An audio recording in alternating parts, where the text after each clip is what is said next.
आष्टा राष्ट्रवादी काँग्रेस पार्टीकडे उमेदवारांचा अभूतपूर्व प्रतिसाद. उमेदवारीसाठी 50 अर्ज दाखल, 27 महिला तर 23 इच्छुक पुरुषांनी अर्ज दाखल केला.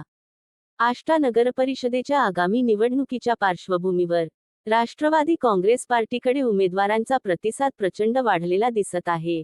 केवळ 2 दिवसांत 50 इच्छुक उमेदवारी अर्ज पक्ष कार्यालयात दाखल झाले. त्यात 27 महिला आणि 23 पुरुष उमेदवारांचा समावेश आहे.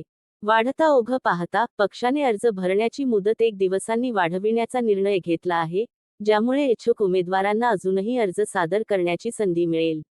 उपमुख्यमंत्री अजितदादा पवार यांच्या नेतृत्वाखाली तसेच जिल्हाध्यक्ष निशिकांत भोसले पाटील दादा यांच्या मार्गदर्शनाखाली आष्ट्यात पक्षाची ताकद दिवसेंदिवस दृढ होत आहे. महिलांचा आणि युवकांचा उत्साह हा आमच्या विकासाभिमुख धोरणांचा शक्तिशाली पुरावा आहे. लोकांचा विश्वास आणि सहभाग हेच आमची खरी ताकद आहे, असे थेट नगराध्यक्ष पदाचे उमेदवार प्रवीण माने म्हणाले. दैनिक वाळवा क्रांती न्यूजसाठी आष्टा प्रतिनिधी श्रीवर्धन शेळके.